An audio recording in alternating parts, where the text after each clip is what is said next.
everybody. I'm Josh Olive with Haven Comics. It's Thursday night. That means it's time for Shop Talk.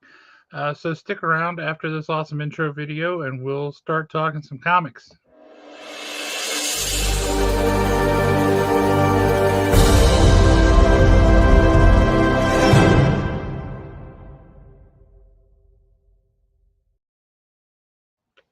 Just like that, we're back. And you're still here. That's awesome. Speaking of people who are still here, hey, it's Alan. What's up?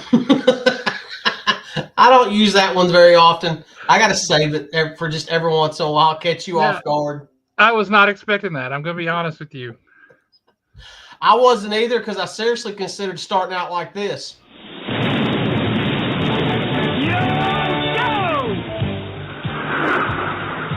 Fight for freedom wherever there's trouble. G.I. Joe is there. G.I. Joe. Speaking of G.I. Joe, did you see the new figures they just released? That Richard King that looks like Vincent Price that's actually based off of Stephen King. I really do want that for some reason. Oh, Crystal Ball, you mean? Yeah, Crystal Ball. Yeah, then, I also want that, and it sold out in less than 30 minutes. And there's another one. You know what? I'm just going to go to Hasbro Pulse's website. There was another one that I saw that I really wanted. That also sold out? Yeah, there was several of them that sold out. The big snake, the snake mech armor? No, it wasn't so much that one. Where is he at? Yeah, the Blowtorch, the classified series. That sold out? No, that one is not sold out. That one's still up for pre-order. Yeah, you can still get that one. And Footloose. I always liked Footloose for some reason. Me too. I just ordered all four of the new figures there. So I was texting y'all last night about that Tubi, and today I was sitting there bagging and boarding some comics, and I was watching the old G.I. Joe cartoon, the first season. Yeah. And I never realized that Dusty referred to Scarlet as Red. Now, that caught me off guard. Let's see who we got going on. We got, what up, Jay Weird? James. Tots. Matt Posey. Posey. Since you're already here, let me just dig in and see what I can sell you on right quick. I got to be honest with y'all. I am exhausted, but that last Daredevil episode was an emotional roller coaster ride right there at the end. Yes, it was. That was, and I got to admit, I was worried about how Disney was going to do The Punisher, and they did not water him down on any level. No, they did not. Quick question, though, before we talk too much about Daredevil. James, are you caught up?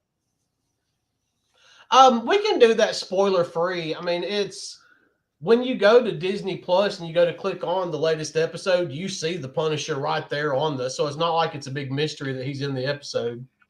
That's true. But I still want to know if James is caught up. Well, yeah. Well, look, I'm glad that you're spending time with us, but you need to spend time with old Hornhead and the Punisher. Brother, you got to get a move on there, man. This is good stuff. Oh, crap. What did I just do? Oh, I don't know. What did you do? Oh, I hit the wrong button. Yeah, that last... So I've been reading stuff online and reading people's comments, and I know that a lot of people... I say a lot. There are several people that are not happy right now because they're just not getting Daredevil. Yeah. But honestly, it's been perfect because everybody that, has read those comic books for years have known that on some level at different times, Matt Murdock struggled with being Daredevil. Yes. And then when he would give himself completely and totally over to the Daredevil persona, he struggled to become Matt Murdock again. Yes. And and I don't know how far they're going to go into it, But in the first 3 episodes, they have set up Devil's Reign perfectly. Oh, beautifully. It's And fantastic. And if you if haven't read the they- Devil's Reign event series, you should read it because it was very good. But yeah, they have set it up very well. And to be honest with you, they've already said, not in so many words, we are going to get defenders. It's been, Luke Cage has been mentioned, not in the show, but like in articles and stuff. Luke Cage has been mentioned. Jessica Jones has been mentioned. They really hadn't said a whole lot about Iron Fist. They've mentioned him, but they haven't said a lot. Yeah, then, I mean, I would rather see a street level defenders going against Kingpin and the city of New York than I would an Avengers level threat on the big screen. You know what I would like to see show up, especially since it plays such an important role. That issue in Devil's Ring was so good. I would love to see Moon Knight show up. Mm-hmm. And I mean, I like, know I they're would not love going it. to do it because it's going to take away from Daredevil, but now would be a good time to start introducing lower level mutants. Agreed. But that whole scene between him and Frank, I mean, that was, I like that Frank still calls him Red. So yeah, I'm going to sell you on some stuff. He's in a hurry. Honestly, I don't really have anything new, but we'll get That's into it in just a unfortunate because second. I sure do. But that whole line about that Frank says about every time I slow down, I hear my son screaming, "Get him, daddy." Oh, let me tell you what, that right there give you chills. The way they could not have picked anybody better to play the Punisher than they have John Bernthal. Yeah, he's amazing. Matt, I got 2 words for you. Absolute flash. I hear, yes, Matt, Unleash Hell is really good. And now would be a good time to read it because basically it is Elektra. Matt Murdock does show up in it for like 1 or 2 panels, but Elektra is basically going against someone that is possessed by Muse's spirit because Muse is dead in the comic books. And it's been really good. It's actually, the last issue has been dark. It's what you would expect when it comes to Muse. I love the way they did. They've been slowly bringing Muse in on the TV show. Yeah, they've been really slow with that, but I liked it. I thought it's been good. I love the way that he looks. I mean, he looks great. Creepy. Yeah. And then but if you really and truly look at the first 3 episodes, even though it's been real slow bringing him in, he's been all over the episodes because the graffiti is his. Yes. So, I mean, it's just been great the way that they've done it. As far as books, I've got all sorts of stuff in here, actually from the past couple of weeks, maybe. I can knock out a couple of them at once, but that's Alien Presidio, issues 3 and 4. Think gangsters versus aliens versus the Colonial Marines. It's been fun. It's your typical the Colonial aliens. Marines? You do what? You mean the Colonial Marines? Yeah, Colonial Marines. I say Colonel. You did. Yeah. Matt, I think they're only on. I think issue 3 just come out, and it's a limited series. Yeah, it's only going to be like 4, maybe 5 issues. One that I never thought I would say this, but I'm kind of looking forward to them wrapping up Werewolf by Night. Me too. It's like it's dragging now. Yep. It should. I think they could have told this story in 6 issues. How is that? Is that decent? It is not decent. It's really good. Oh, really? It's not decent. It's very good. It has vibes of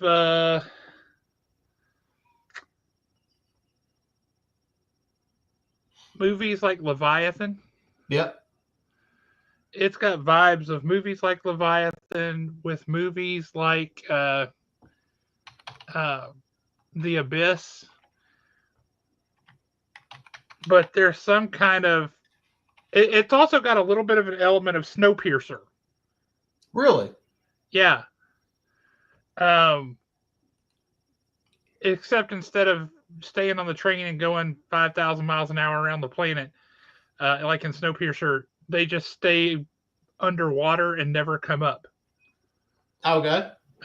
Because something bad happened.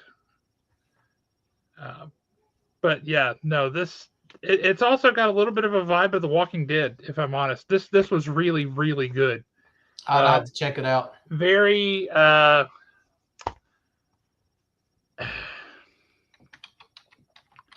very visceral, very interesting. I like the characters. I'm intrigued by the story. Yeah, Crush Depth by Mad Cave. Really, really solid book. If you picked it up, Matt, you're headed the right direction. That's because whoa, look at that.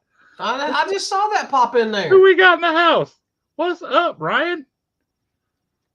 But yeah, Jay, it is definitely a slow burn on Daredevil, but when you get into the story they're telling, it's understandable. Yeah. It's the end of this last episode was very satisfying with what happens on the rooftop, but I don't want to spoil that for you. Now, who's put that one out? This is by Oni Press. Okay. The same people who are doing the epitaphs from the Abyss and that kind of stuff. Gotcha. This looks and feels like a comic from the 60s. It's a super dense issue. I mean, it's got a lot of pages. There's a lot going on. It's 3 guys who escape from Alcatraz. That's really all we know at this point. And Matt, this comment right here, I understand where you're coming from. I don't think they should have let. I'm going to butcher his name. Shalvey, have you said Declan Shalvey? Yeah, Shalvey.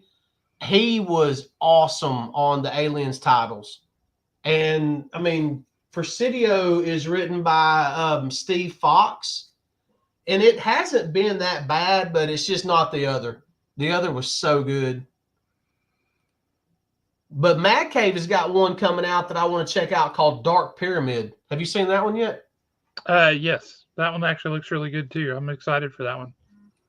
Well, I mean, pyramids in Antarctica. You can't go wrong with that. I know how you like them, Mr. Well, Alien versus Predator. I'm telling you, I mean, it was a great movie. I'm just sorry it went completely over your head. Did not go over my head.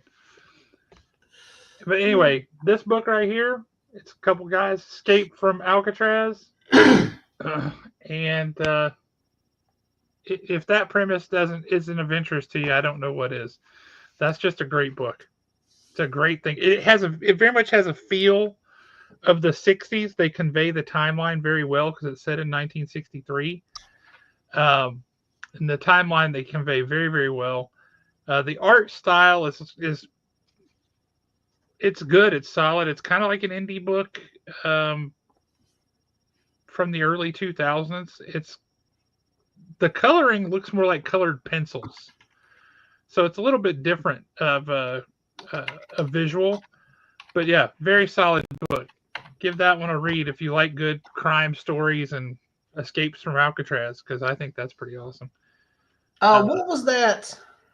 It was an AWA book, and it was gangsters, I want to say, in New York, and they were kind of dealing with the ghosts of people from the past. It wasn't New York, it was Las Vegas. Was it Las Vegas? Yeah. Does it feel kind of like that? Without the whole ghost and paranormal aspect? It's a lot more raw than that book was. Oh, okay. Because that book was really kind of buttoned up. This is a lot more raw. Okay, good. I'll definitely have to check that out. Next up, I mean, Epitaphs for the Abyss. I don't know how to explain this any more than what we already have. If you're into this type of stuff, they've been fun. If you're not going to like it. This is definitely, for lack of a better way to put it, an acquired taste. That's true. That's So, true. but then again, all of their stuff they know their audience and they play to their audience very well. That's true. Well, I tell you what, guys, we got a surprise this evening. We've got a surprise guest coming on the show. Uh, if you've ever been to the comic shop in Decatur, then you will have met the guy that we're bringing on. This is Aaron Muncie, the one, the only. What's up, man? Hey, what's going on? Wait, my headphones aren't working, I guess. Hang on. There for a second, it looked like you had hair. Is that better? Can you hear anything? Yeah, I can hear y'all. We could hear you just fine. I guess I just won't use my headphones. I don't know why they're not working. Well, it looked like you had hair there for a second. I was like, I got a little bit. I just gave up trying entirely. Oh, there it goes. Now they're on. Can you still hear me? Oh, yeah. Okay, all right. Yeah, okay, good. Yeah, you've kind of got the what's his name? From X Factor back in the day. Strong guy. Guido. You got a little bit of strong guy hair there. Yeah, I do. Yeah, that's pretty funny. What Do you transform into this mega huge, broad-shouldered guy with tiny little waist and legs? I do. Only on my best days. Yeah. There you go. Epitaphs from the Abyss, Matt. It's an anthology book. It's kind of like, I guess the closest thing really to compare to TV or movie wise would be like old school. God, why the name just Twilight Zone? Yeah, like Dark Shadows, Twilight Zone, or Outer Limits. Outer Limits, something like that. Yeah. Or if you ever saw any of the old like Creepy and Eerie magazine, yeah, it's just like that. I mean, it's been fun. If you're into horror, you'll definitely like it. Different writers with each issue, different stories. Each issue has 3 stories. Some of them have 4. Yep. So and they've definitely been fun. There'll be 1 or 2 you like in every book, if not all of them. So yeah, you ought to check them out. But let's get back to Muncie here. Man, how you doing? I'm good, man. It's been a long time, man. It has been a minute. It has been a minute. So yeah, you own the comic shop in Decatur. I worked at the comic shop in Decatur back 93 to 95. Yep. And it was around for a couple years before that. So that store's been around for 30 plus years now. Yeah, I think 34 this month. Yeah. Yeah. So when did you take over? I bought it in 07, March of 07. So 18 years. Rock on. Rock on. So, and then you moved because the store was on 6th Avenue, and then where did you guys move after? Yeah, no, we're still on 6th. Like, I was only there like a year, and the landlord came in and was like, "Hey, I'm doubling your rent." And you know that spot was nothing. It was like a closet. It's impossible to see. Yeah, coming from the 565 side. Yeah, and I was behind the yarn shop. Yeah. I was gonna do gaming and stuff, so I moved down, going towards Hartselle. Yeah, and I moved in a plaza down there into a much bigger spot and started gaming and stuff. Right, like barely a year after I bought it. Yeah. Well, and you guys were like the de facto place for Magic and for a lot of the other games too, for that matter, for a long time. Are you guys still doing a lot of that? No, man, I quit in 2020 and I haven't looked back. I don't miss it. Yeah. I don't miss the long hours. I don't miss the arguments. I'd much rather deal with comic book people than gamers. No offense. I still like a lot of the gamers. They're nice guys and girls, but well, we got into Magic and stuff there for a while because we had people come in and beg us to do it. Like, can you let us play tournaments and stuff here? Can you do? I'm like, yeah, I guess.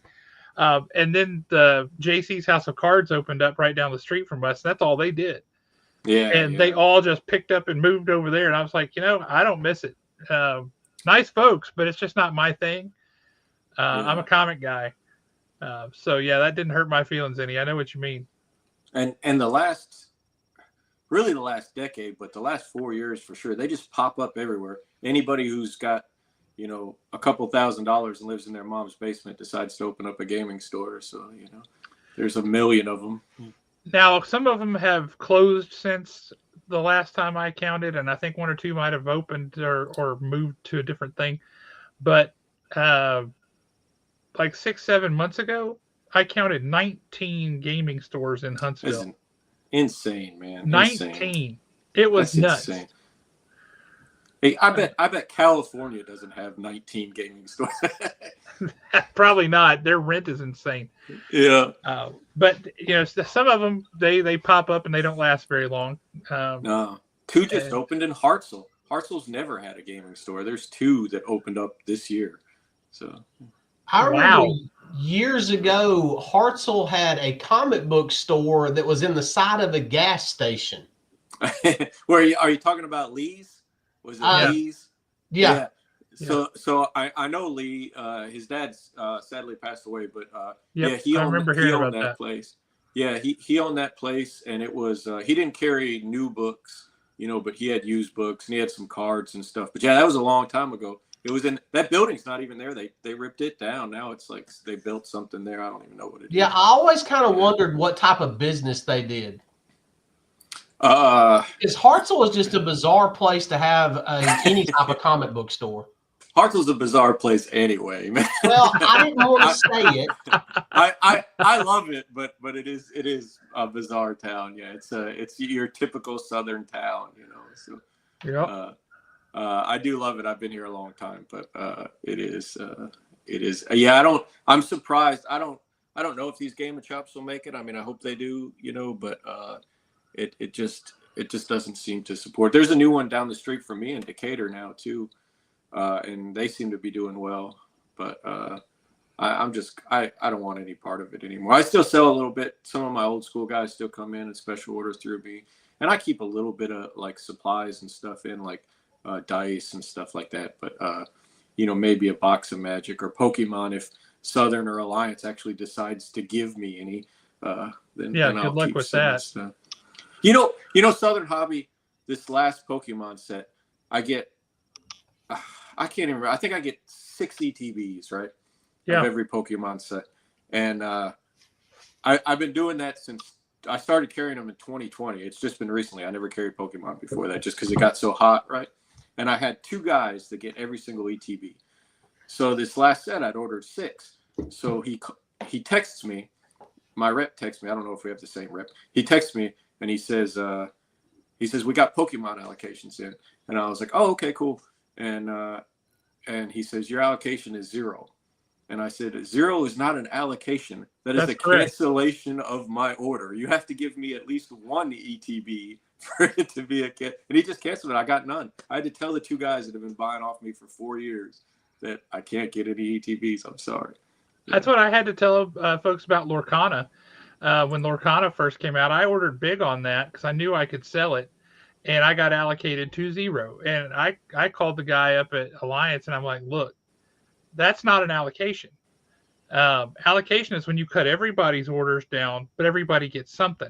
Mm-hmm. This is you're given to everything to certain accounts and nothing to other accounts. And that's BS. Yep.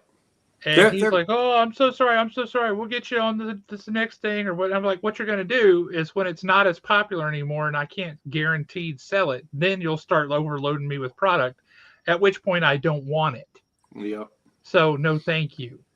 Yeah. It's maybe Alliance will get better if Universal ends up buying them. I've heard good things about Universal, so we can hope. Yeah. We can hope.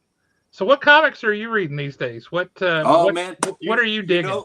You know what I was reading? I decided to go full dive into Amazing Spider-Man because Spider-Man's my favorite. Always had. I hate to admit that when people ask me because Spider-Man's everybody's favorite, but Peter Parker's my favorite. Alan, you better text Nick and tell him to get his butt on the show. Well, tell him to come on. I started from the beginning and I read everything up till Brand New Day. Including all the other series because Spider-Man doesn't exist to me after Brand New Day. And so I read it all, and it was a lot of fun. And there's things that I honestly didn't remember or didn't even know. So the biggest one was, with great power comes great responsibility. Of course, everybody knows that. So, it was just a epigraph at the end of Amazing Fantasy 15. Yeah. Uncle Ben never even said it to him. Like, it was just an epigraph at the end. Like, it was something Stan Lee wrote. He's like, he's going to find out that with great power comes great responsibility. Then it was never brought up again. So there was a Rocka comic that I actually have over here, where it's the first actual mention of it. And it's the dude that does like the Archie band or something, does the voice on it. And he says that Uncle Ben used to tell him great responsibility. But it wasn't even in a comic. It was in the record. And then in that, you remember that Wolverine Spider-Man crossover where they killed Ned Leeds, back in the day? Yeah. So he says it in there. And that's actually the first time in a comic that it's mentioned. Then it's not mentioned again until like an issue of Spectacular. I read them all, of course. And an issue of Spectacular. And then it's not even mentioned again until Ultimate Spider-Man and Straczynski's run on Spider-Man. And then I think that's when it really took off because Sam Raimi put it in the movie. And then everybody was saying it. And it's kind of one of those Mandela effects where you just think that it was always a thing. And it wasn't. Like, it wasn't a thing until like the early 2000s. And it's just nuts to think about that now after reading it and knowing it wasn't there. Like, I read all of them. It wasn't there. It was there 2 times in 2 comics until Straczynski's run. Yeah. That's so funny. Yeah, it's crazy. I haven't. For me, it's just in my head all the time. And honestly, the time I picture it the most is from the first run of Ultimate Spider-Man. Yeah. When Uncle Ben says it to him there, and I'm like, okay, but I have other shots in my head where they were flashbacks, right? Where Peter's remembering a conversation with Uncle Ben or something, and Uncle Ben says that, but I can't think of any time. You're right. I can't picture any time where that, like the first time that was said. I can't visualize that. That's interesting. I really think it was the Sam Raimi movie that launched it, because he used it in there. And from what I read online, he read Ultimate Spider-Man going into the movie. So like he probably read it, like you did in Ultimate Spider-Man and was like, oh, this is great. I'm going to use it in the movie, It is great. Yeah, it is great. It's fantastic. Yeah. Yeah, it's good. They retconned it. So he said it, but unlike a lot of Spider-Man retcons, but that one's a good one. So we've got a buddy of ours, Nick Ellis. He's read every issue of Amazing Spider-Man up through whatever was current, like 2 years ago, 3 years ago. Yeah. And he hit a certain point, and then he just got mad. And then he has stayed mad ever since. He read through the whole thing, and by the time he was done with it, he was just like, burn it all to the ground. That's it. This is terrible. Because this is like, this is amazing. This is amazing. This is amazing. This is garbage. Well, that was me after one more day. I just couldn't read it anymore. He didn't like the Clone Saga. Oh, I love the Clone Saga. I think it gets a bad rap. The end of it is terrific. That whole ending where they steal the baby and Norman Osborn comes back, that is fantastic. And the beginning of it's fantastic. It just lasted too long. They drug it on for it's 4 omnibuses. So that was not the writer's fault. That was editorial. Yeah. Right? Because editorial, if you go back and watch some of the stuff that happened back in the day, editorial was like, hey guys, this is going really well. Let's drag it on another 12 months. And everybody's like, what? How are we supposed to do that? But when it first came out, and and you had Tom Lyle on art, and you had Stephen Butler doing stuff. Even JRJR's art back then wasn't so terrible. But yeah, it was some good stuff. It was a great book. I really enjoyed it. And I understood that it dragged too long. Yeah. It wasn't atrocious. And everybody acts like it was the end of all things in comics. And I don't get that. And everybody loves Ben Reilly now. They're like, oh, Ben Reilly's the greatest thing ever. And it's like, you hated him before. See, Well, I and love then he's Chasm, and he's this. And Yeah. they haven't known what to do with him at all. Yeah. See, I loved Ben Riley from the very beginning, but I mean, like, I agree with y'all. They just started dragging it out. And honestly, I think it would have been perfect if they would have just cut it off, say, after, maybe at the halfway point, left Ben Riley as Spider-Man for several years and just had Peter Parker show up every once in a while. And then switch them back, make them They could have made them interchangeable for a few years. That would have worked. But I love that end, man. Him holding that body and then it disintegrating, and he's like, I'm not the clone, and then stealing the baby. That was just it was one of my favorite parts rereading. It's definitely up there in the top 10 when I was reading it. Just that last story arc where they steal the baby. And I'm gonna tell you right now, I'm gonna blow y'all's minds. Josh already knows this because I mentioned it. Spider-Man's biggest enemy is Aunt May. He's always trying to screw him up. That's true. I hate Aunt May so much. Reading that until Straczynski's run. Straczynski writes Aunt May so well that he made me like her again. But from the beginning, it's like, okay, Uncle Ben dies, and then, all right, well, we actually rent this house. Like, he doesn't have a retirement. Like, they don't own a house. Like, and she's like, I have no money to pay for this, so I know you're in high school, but can you help me out? And then she's like passing out or getting sick like every other issue, and she's just a pain in the ass. And then finally, when Gwen Stacy's like, "You're a pain in the butt for Peter," and she's like, "Oh, okay, I didn't realize. I'll leave." And she goes and shacks up with Dr. Octopus. She's just a horrible character. Yeah. Well, His life would have been so much better if she had died too. I sent Nick a text message to see if he wanted to jump on since he's read through them and he's actually out shopping. But who does he think he is? He knows what day and time it is. I know, but I know exactly what Nick's counter argument would be, and Nick's counter argument to that is no. J. Jonah Jameson is his biggest enemy. He's the true villain of the book. I mean, Jameson has his moments, but I really think his Aunt May, his life would have just been so much better without Aunt May. I honestly believe that. Even if he was by himself, he would have just been better with Aunt May because he wouldn't have had to deal with it. But that was surprising. There was a lot of Black Cat stuff I didn't realize that had happened, or I just didn't remember, which was kind of cool. I loved Black Cat. I loved Felicia Hardy, and I would have been totally on board had they gotten together back when they first brought her around and they got her rolling. But it's interesting that Brand New Day is part of what is like the line in the sand for you, because the Clone Saga was their first attempt at getting rid of the Peter Parker Mary Jane dynamic.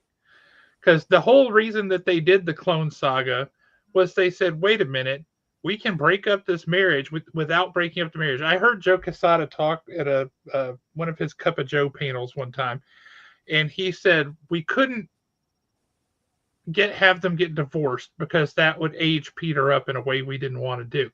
We couldn't kill her off because making him a widower would age Peter up in a way we didn't want to do. So we've had this real conundrum of what the heck do we do? Because having them married just ages him up and puts him it limits the kind of stories we can tell, and we don't want to do that. So the Clone Saga was intended for Peter Parker and Mary Jane to ride off into the sunset, and you still have Ben Reilly as Spider-Man, and that was supposed to be it, but everybody revolted. Nobody wanted that because Peter Parker is Spider-Man. Yeah. Right? And then they worked at it until they came up with this brilliant idea to shoot Aunt May and have Peter swap everything in the world to save a 9 million-year-old lady who's died 17 times already. For his smoking hot wife who he loves. and he made a deal with the devil to do it. Yeah, and they didn't like that his identity had been revealed, so they got rid of that. And then they just decided to bring Harry Osborn back. It was the work. Like, I cannot stand Joe Quesada. He's a fantastic artist. He should have stayed an artist. I actually got in a big argument with Mark Mark Miller one time about it. It was hilarious. And I'm a big Mark Miller fan. Like I love most of his stuff. But it was when they got rid of Didio, you know, and he said, you know what? He had said, you know what DC needs is Joe Quesada. And I said, I wouldn't hire Joe Quesada to run a snow ice stand in Alabama. And he started razzing me. And I said, look, man, he was just in the right place at the right time. They just went bankrupt. They didn't know what they were doing. And Joe Quesada's like, hey, I know all these guys. I can bring them on. We can make this more adult run. We can do this stuff. And he brings on some of the greatest talent ever to write comic books to Marvel. So they're like, this guy's a genius, you know? And he sells off, you know, movie rights. So he gets movies made, which, you know, in the long run was stupid, but because he lost the rights to all these companies. But, you know, he got the movies made. And they're like, this guy's a genius. We're going to promote him. We're going to give him all kinds of money. And then everything that happened after that was Joe Quesada's fault. You know, he was the one that approved everything that's happened since then. But those first years during the 2000s and before, when Quesada was there, it wasn't that he was this fantastic editor. It was just that he knew a lot of people, you know. And they would come and work. Had that job. Yeah, they would come and work with him. Yeah. He was like, hey, Brian Michael Bendis, you know, hey, Kevin Smith, hey, Mark Miller, you know. And I told Mark Miller that's what pissed him off. I was like, the only reason you're saying this is because he's the one that made you a star. And he was like, no, I wrote this and this before. I was like, whatever, dude. Like, I'm a fan, but like Joe Quesada if Joe Quesada was so great, they wouldn't have fired him. He'd still be there, like, you know, like, or he would be at DC. Now he's just sitting at his home, like, talking about how One More Day was still the greatest thing that ever happened. And I actually went to a panel with him one time, and I stood up and asked him about it, and he was just like, it was the dumbest answer I've ever heard. He said that you can't age characters, and you can't have families in the Marvel universe with children because you can't age the characters, and it ages the characters to have them on there, and blah blah. And then I asked him if he was a Skrull, and everybody laughed, and it was pretty much the end of the conversation because it was right before Secret Invasion. So yeah, that's funny. That's a good one. But see, and that's the sad thing about it is one of my favorite Spider-Man runs is Renew Your Vows, where he's married. They have a kid. You know, it was a pretty good run. Yeah, it was I like that. I love that original miniseries that they come out with. Yeah. Now the follow-on series that came afterwards, it was decent in the beginning, but it started falling off there toward the end. When they think about what Joe Quesada wrote, not Drew. Like, he wrote Ash. Okay, whatever. You know, I like the character. It was cool. But he wrote that stupid Daredevil one. What was it? Father. He wrote Father, where he made the guy that Daredevil saved a pedo. You know, that was the worst thing ever. And then he wrote NYX. He's like, hey, let's take this great character of X-23 that was on this cartoon, and let's make her a teenage prostitute. What? How did that guy keep his job? Like, that was pretty rough. Editor. Yeah, it's horrible. You know, the Middleton art was fantastic, but you know, past that is horrible. And then of course the creators came on and wrote the amazing X-23 series. You know, Yost and Kyle Yost and who was the other one? I can't remember. And Troy did the art, which was amazing too. So yeah. Anyway, yeah, it was fun to read. So the Black Cat stuff. Did you know this one? I didn't know either. I didn't know that Dave Cockrum actually created Black Cat with Marv Wolfman. It wasn't Pollard. So I did not know that. I didn't either, man. So it's actually in the letters page of 194. So Wolfman was on Spider-Woman, right? Yeah. And he was creating this villain for Spider-Woman, and it was Black Cat. And so in issue 9 of Spider-Woman, it was supposed to be Black Cat. Well, they moved him over to Spider-Man, right? And Pollard was the artist on Spider-Man. Well, he had already went to Cockrum and he said, hey, design me this character. So he did the concept sketches for Black Cat. So then he brought it over to Pollard and he's like, hey, this is what we're going to do in this book. And then he changed it because it was going to be this Spider-Man character. And then, you know, Pollard, of course, you know, should get co-creation credits, obviously, but yeah, they actually have a sketch in the letters page of 194 of Cockrum's original Black Cat concept sketches. Well, we just got in a copy of 194 the other day out of a collection. I'll have to go check that out. Yeah, go look at it. It's got the Spider-Woman 9 cover that never was, then his sketch, and then next to that is like I think it's a Pollard cover that they didn't use, which actually looks way better. But Stan Lee was a big Milgram homer, so he had Milgram do the cover for it. But yeah, that's interesting. You talk about somebody who's designed a lot of great character looks. Dave Cockrum, man, he's amazing. Yeah, the whole X-Men, second generation X-Men team, man, phenomenal stuff there. Yeah, absolutely great. Yeah, but no, it was a fun run to read. There was a lot of stuff. I can't tell you. Like, people always ask me what my favorite run was in it, and I it's probably Straczynski's. Like, I saw somebody one time. See, Straczynski's run gave me like palpitations, man. I did not like it. All right, so look, man, I saw a guy one time that had a top 10 best Spider-Man writers and a top 10 worst Spider-Man writers, and he had Straczynski on both of them, and I thought that was a fair assessment. I can see that. Like, the whole introduction of the mythos of the Spider God and the Wasp God, I was like, that's just a step too far. I don't need that. But okay. And then you get to the end where Spider-Man suddenly grows like sticks out of his arms. And he pins, well, this is after he like wraps himself in a cocoon. Like, what kind of spider is this? Wraps himself in a cocoon and transforms himself into something else. But then he like has sticks that come out of his arms, and he pins Moreland's arms to the floor of the hospital room, and then he sucks out his soul. Yeah, it was weird, man. I don't know what that is, but it's not Spider-Man. Look, man, I agree. It is, but he wrote, like, I seriously felt reading that entire run that he wrote the characters better than anybody. Like, he just understood Peter Parker when he was Peter Parker. He understood Peter Parker when he was Spider-Man. He understood his relationship with Mary Jane. And like I said, he wrote Aunt May better than anybody. I don't think anybody wrote Aunt May good until he took over the book. And, I just really enjoyed that part of the book. And I enjoyed a lot of other stuff in that book. Like I said, I don't know that it's my favorite, but it's up there. I mean, Michelini's runs, I grew up with it. So, yes. I that's probably number one. Like, it's hard to beat that run. I've been trying to get him to come down to the Expo as a guest, and he doesn't like to leave his house.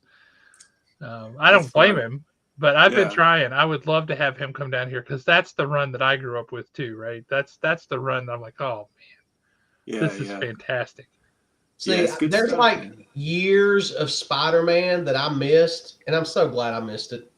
I don't know. I loved it all reading it, honestly. There was some stuff that was hard to get through. Like, honestly, the early stuff was really hard to get through. A lot of that, especially the Ditko era stuff, was just so, like, Peter Parker was just such a jerk during the Ditko era stuff. He was an angry little teenager nerd guy who he was this close to being a supervillain. Yeah, he was gonna be a supervillain in Amazing Absolutely Fantasy 15. Was. Yeah. So my favorite villain is still Green Goblin, though. I just love Norman. Even though he was just there a little bit in the beginning, and then he came back later. I liked him in the early days, but he kind of got overdone for me, right? And then, God help him, Venom just like way overdone. I have such Venom fatigue, and anything that has to do with Venom, if I see Venom anymore, it's just like, ugh, it's automatic turn off. I don't even want to read it. Yeah, for whatever reason, Marvel wants to act like Venom is just the greatest thing since sliced bread, and we've got to have all sorts of Venomized covers and Venom this and Venom that. And I never understood it. Yeah, I mean, it was Lethal Protector was good back when it first come out. Yeah. But then, it's just like with the X-Men. They have something that's kind of a hit, then they got to force it down everybody's throat for years. He's just so popular, man. You know, everybody loved him, so they just used him a lot. I love how everybody forgets that he's a murderer, though. Like, they're like, oh, it's okay. It was like, what was that stupid, awful Al Ewing that Gamma Flight book that he put out? That was terrible. And they added Absorbing Man. They were like, you know, he comes in during the Immortal Hulk run, and they're just like, yeah, you can be on Alpha Flight. Bring your girlfriend too. And I'm like, this guy is a rapist and a murderer. Like, what are you doing? Has he never read any Absorbing Man stories at all? He's a horrible person. Like, why would you do that? Crusher Creel is a terrible person. Yes. He's a terrible person. And they're like, yeah, join our Gamma Flight. You can be a superhero. It's like, okay, whatever, dude. Like, that's horrible. Yeah. So what comics are you reading these days? What new books are hitting for you? Honestly, and this is the truth, I read everything, or at least try to flip through everything, because when somebody comes in the store, I want to be able to tell them. So if you're like, you know, what's Gambit in now? I can be like, oh, he's in, you know, Gail Simone's Uncanny X-Men, or, you know, what's going on with Batman? You know, I can tell somebody, or even if it's an obscure character, you know. So I try to read everything. If you're asking me what I enjoy, yes. World Tree is probably my favorite book right now. I absolutely love that book. I read it, like, I look forward to it every month when it comes out. So I'm a big James Tynion fan in general, but James the Fourth is just fantastic. See, he can be hit or miss with me. Really? Yeah, like, I love Nice House on the Lake, but I was not that big a fan of his Batman run. I like the first half of his Batman run. The second half, and it got watered down. So if you don't know, and I'm sure you probably do, unlike Marvel, DC pays their creators a little bit better. So so if you create characters, you get paid for them anytime they use them. So James the Fourth was really bad about that. He was like, I'm going to create a character in every single book, and if one of them hits, I'm going to get paid for it. So you were just bogged down with all these characters that kept creating. Punchline, Miracle Molly, Clown Hunter, Ghost, what's his face, Ghost Killer. Yeah, so many. But I thought the first half of his run was pretty good. Of course, the art was amazing because it was, you know, Gilliam March, and was it Jorge Jimenez originally too? Was he still? I believe so. Yeah. Anyway, it was phenomenal. I mean, Ghostmaker could have been a great character. Yeah, but then he had to have that one scene that you're just kind of like, what was the point of even having that in the book? Yeah. And you just kind of like, he actually ruined that character for a lot of people. What was, oh crap, it was a Batman run that I believe he did it, where it was literally Bruce before he become Batman and the other guy before he become Ghostmaker. Yeah. It was a mini series that he did. That was kind of a lead up into his Batman run. I cannot think of the name of it right now. He did Detective before that. He was James the Fourth was on Detective, and that's how he got the Batman job, because Tom King left, who God, you want to talk about somebody who's hit or miss? But Tom King left, and then James the Fourth took over. And what do y'all think of Chip's run on Batman? Do you like it, or? I liked how it started. The fail-safe story was really good, and then it started getting a little weird. Yeah. And I'm like, why did you just chop his hand off? Yeah, he's definitely. Did we not learn anything from Peter David's Aquaman in the 90s? Like, that was good, man. Chop people's hands off. But that run is great. I love Peter David's Aquaman. It's so goofy. It's good. I liked Zdarsky's run on that at first, and then it dwindled for me. It really went down. I loved what he did on Daredevil. Like, loved what he did on Daredevil. I thought his Daredevil run was spectacular. So I think I'm one of the only people on the planet that doesn't like his Daredevil run. So, really interesting. Yeah, I thought it was horrible. I thought he didn't understand any of the characters he was writing. Like, there is no way in hell Spider-Man would ever show up and go to Daredevil. You need to quit. You're a horrible person. That would never happen, ever. He does not understand the characters. The way he wrote Punisher, I didn't like it at all. Now, Cicchetto's art was amazing. Cicchetto's art is always amazing. But I just couldn't get into it. It just didn't seem like Matt Murdock. And I get why people liked it, and it was different, and it was kind of, back to the Bendis way of writing Daredevil, where it was, a little grittier. But I just couldn't get into it, man. I couldn't, I didn't think I was gonna like it when he started veering off and going all to this like bizarre, metaphysical, huge army-sized kind of a story. Because Daredevil's a street level guy. And I like street level characters. Those are my preferred characters. Spider-Man for me is a street level character.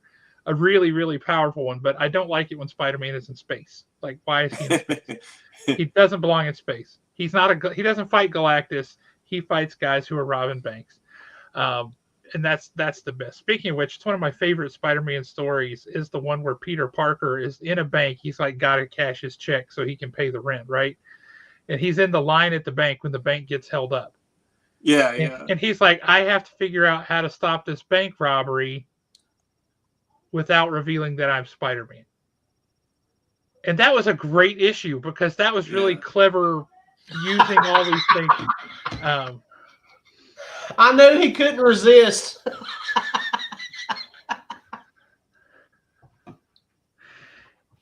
Yes, we know. Like, anytime that you have Dr. Octopus take over as Spider-Man and live in Peter Parker's body for more than a year, no thank you. I don't need Superior Spider-Man. That's dumb. We got Matt Posey. What's your thoughts on the Ghost Machine books? Oh, is he asking me? They've all been solid. I know, Matt. What's up, Matt? They've all been pretty solid, man. The artwork's good. The stories are pretty solid. Yeah, the new ones, not so much. They've been okay. They're not bad, but they're not. You mean like Rockefellers and Halo and Hornsby? Yeah. They just been kind of okay. They don't sell nearly as well, and they're not as good. They got good talent on it. It's just, I don't know, man. I think they're aimed at different audiences, and the different audiences aren't sure that that's who they're for.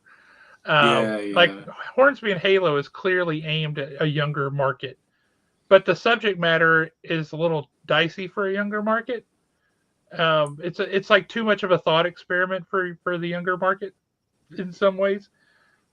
Rockefellers I really enjoy, and it's kind of aimed at an in-between market, right? More teens and tweens kind of thing, I think. But I really enjoy it. I think it's a solid book.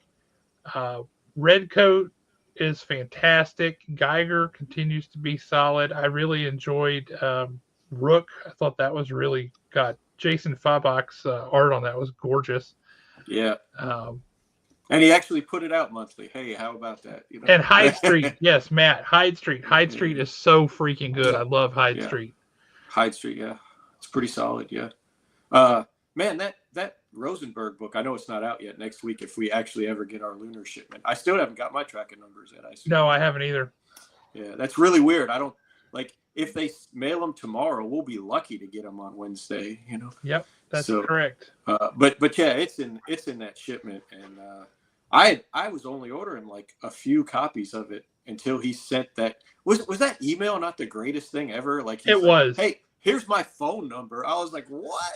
He's like, call me, like, text me, like, I'll even sign them, send them to my house, and I'll send them back to you all signed. I was like, is that fantastic. We're taking everyone down with us? Yeah, man. Yeah, that first issue was really good. I can't wait to get a hold of the second issue.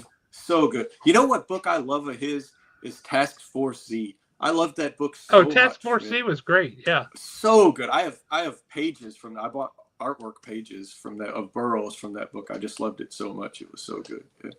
Boom was a great character. Yeah.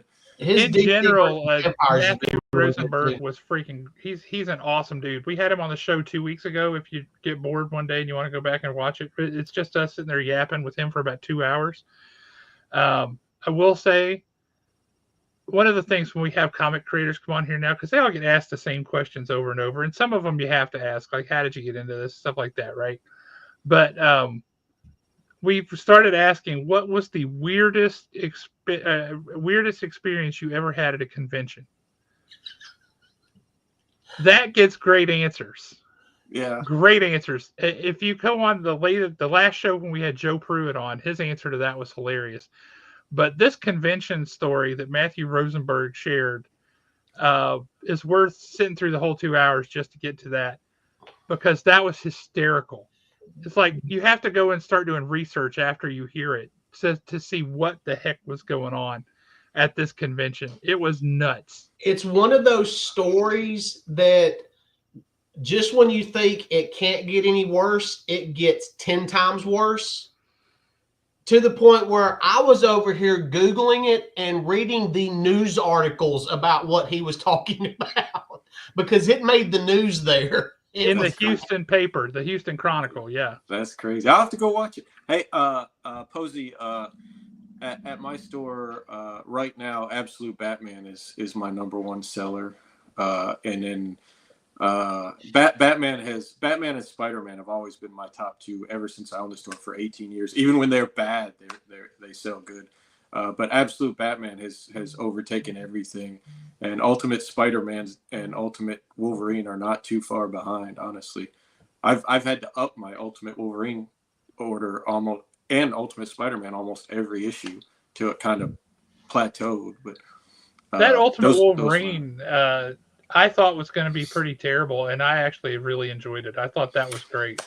It's all right, man. All those Ultimate books are pretty good. You know, I'm a huge Hickman fan for the most part. I wasn't a big fan of his X-Men stuff, but you know, East to West is one of my favorite books. And I thought what he did on House of X, Powers of X, I thought was fantastic. Mm-hmm. I just thought that everything after that was like, what's happening here? You just created these perfect ingredients for a stew, and then somebody decided to make a pizza and a hot dog and a steak. All right, you know I'm an angry, opinionated old man, so I'm going to go off on this.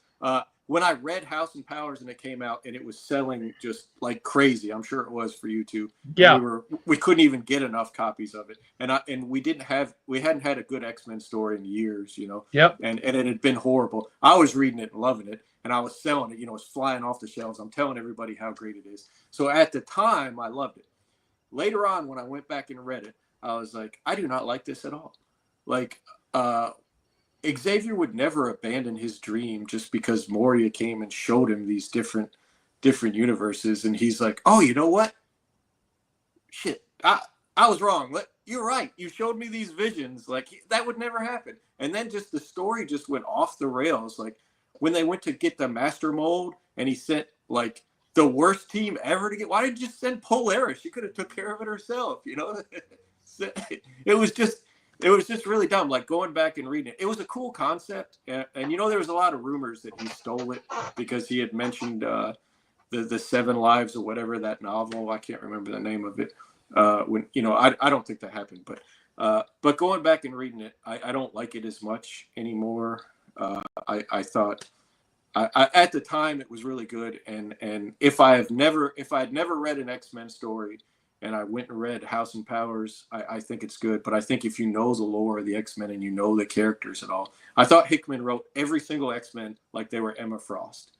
Like, they had no personality except they were all Emma Frost to me.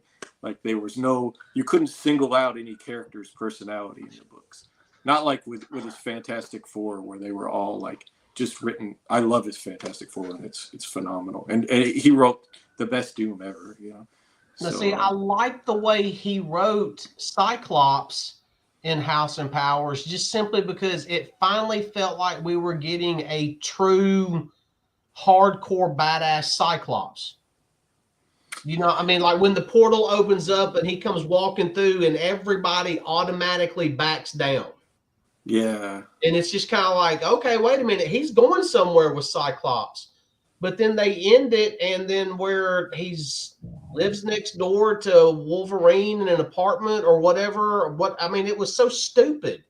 Yeah. And then the whole thing with Croquet, or however you want to say it, where they just regrow their bodies and put their memories in. Oh, Krakoa. Yeah, that Krakoa. ruined the whole thing for me, because at that point, there are no consequences to any of your actions because you can just come right back. Yeah. And Nightcrawler was okay with it. Yeah. Yeah, it becomes a video game. Everybody just spawns now, like from their last save point. I agree with the lack of consequence. It's the same issue that they ran into at DC when they did that whole. Oh crap! What was that story called? The one that came after Death Metal. Infinite Frontiers. Oh God, that was so bad. Yeah. But that's what they did there too, right? There is no Yeah. continuity. Like, well, if there's no continuity, then nothing matters. Yeah. Yeah. Yeah, it was pretty bad. You know what I'm reading now is I'm a big Gambit fan. He's my third favorite character. So I actually had never read. They call it Volume 3, but it was that first series of Gambit that actually went like 25 issues. Yeah. And so I had read about this new Son, and I was like, how did I miss this? Like, I didn't even know this was a thing. So like I went back, and now I own them all because I have a full run of all the X stuff. And I'm reading it, and God, it's just amazing. It's Nessienza, and he just writes Gambit so good. And but I had no idea Gambit was like this Omega level character. I've always loved him, but I didn't know until I started reading this new Son story. I'm like, oh my God, this is amazing. I love Sinister too, so it's great. But Fabian Nicieza is a phenomenal writer. I love his stuff. Fantastic. Yeah, it's great, man. His run on New Warriors with him and Bagley, that was just blow your mind good. Yeah. And then he was writing New Mutants too, right? So everybody forgets co-creator of Deadpool. They always give all the credit to Rob Liefeld, but Nicieza was the writer. And he gets no credit for that, which is really unfortunate. Yeah, that book, X-Force actually got better when Liefeld went off of it, and Nessienza was like taking over it, and what was it? We got was it Patricio on art, and then somebody really good. Maybe even Capalla. Will Portacio was awesome. Yeah. And I think he started over at Image and then got deported. That was unfortunate. Yeah, that was unfortunate, yeah. Or I don't know if he got deported or just had to leave before he got deported, but whatever it was unfortunate. Let me address this right quick. Nick, you are correct. God Country is the greatest comic book ever written. I am. Isn't that Jason Aaron? What, God Country? Yeah. No, Donny Cates. Oh, that's just as bad. I'm not a Donny Cates fan. I think the only moment he had was Thanos Rising, or no, Thanos Rising's horrible. I'm sorry. Whatever that Thanos story is he wrote, which is amazing, except for Punisher being Ghost Rider, which is just the dumbest thing ever. Like, you cannot tell me that Punisher being on a planet alone would make him Deadpool. Like, it just doesn't make any sense. He should have made him like Spider-Man or Human Torch or something, but being Punisher was just dumb, like Cosmic Ghost Rider. Other than that story is amazing, but past that, I am not a Donny Cates fan. I think he's super, super overrated. Like, I couldn't stand his Venom run. Like, it wasn't Eddie Brock at all. Like, what was the other book? Oh, his Hulk was just horrible, like unreadable bad. Like, okay, Matt, I'll bite. How is Gambit mentioned in the X2 movie?